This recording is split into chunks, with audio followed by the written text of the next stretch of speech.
સુરત જિલ્લાના ઉપરવાસમાં ભારે વરસાદ વરસ્યો। સુરતમાં ભારે વરસાદને લઈને પૂર જેવી સ્થિતિ છે। ભારે વરસાદને લઈને ભેદવાડ ખાડી ઓવરફ્લો થઈ છે। સતત વધી રહ્યું છે ભેદવાડ ખાડીનું જળસ્તર। અન્ય ખાડીઓના લેવલમાં પણ વધારો થયો છે। શહેરમાં પસાર થતી ખાડીનું જળસ્તર વધ્યું છે। મહાનગરપાલિકા દ્વારા લોકોને સૂચના અપાઈ છે। નીચાણવાળા વિસ્તારોમાં સૂચનાઓ જાહેર કરાઈ છે। પાંડેસરા, નાગસેંગર, કૃષ્ણાનગરમાંથી નીકળી રહ્યા છે લોકો। સુરત શહેરના અલગ અલગ વિસ્તારોમાં જે ખાડીઓ આવી છે તેના લેવલ સતત વધી રહ્યા છે। અત્યારે જે રીતે પાંડેસરા જે ભેદવાડ ખાડી છે, જે રીતે સંજયનગર છે, નાગસેંગર છે, તે વિસ્તારોની અંદર હવે ધીરે ધીરે આ ખાડીના પાણી છે, તમને જે દ્રશ્યોના જે બતાવી રહ્યા છે કે હવે ધીરે ધીરે ખાડીના પાણી છે તે વધી રહ્યા છે। લોકોની ચિંતા પણ વધારો થઈ રહી છે।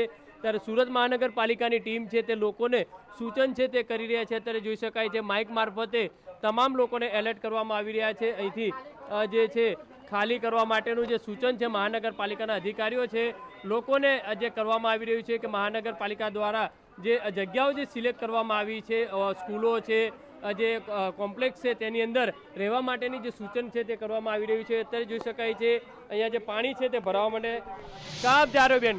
अभी कहाँ जाओगे? अभी कहाँ जाएंगे? अभी देखते हैं पानी आए, जब ज्यादा पानी आए तो कोई नहीं आया था पूछने के लिए।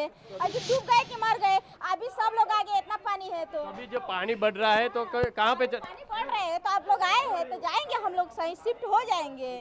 દ્રશ્યોની અંદર જોઈ શકાય છે કે મહાનગરપાલિકાના અધિકારીઓ છે તે લોકોને અહીંયા શિફ્ટિંગ કરવા માટેનું, સ્થળાંતર કરવા માટેની જે સૂચના છે તે કરવામાં આવી રહી છે। અત્યારે જોઈ શકાય છે પાંડેસરાના વિસ્તારોની અંદર લોકોને અહીંયા શિફ્ટિંગ કરવાની જે કામગીરી છે તે હાથ ધરવામાં આવી રહી છે। આ દ્રશ્યો જોઈ શકાય છે કારણ કે લોકો જે ખાડીના આજુબાજુના વિચારે कहाँ चले आप? बाहर जा रहे, अंदर रहते थे? हाँ। पानी अंदर का घर में पानी आया? नहीं, अभी बचा है हल्का। थोड़ा थोड़ा पानी है। हाँ। कहाँ चले आप? अब बाहर जा रहे हैं। क्यों? अंदर पानी की समस्या बहुत ज़्यादा हो रही है। तो पानी बढ़ रहा है खाड़ी? पानी बहुत ज़्यादा बढ़ रहा है रूम पे, इसलिए अब बाहर जा रहे हैं।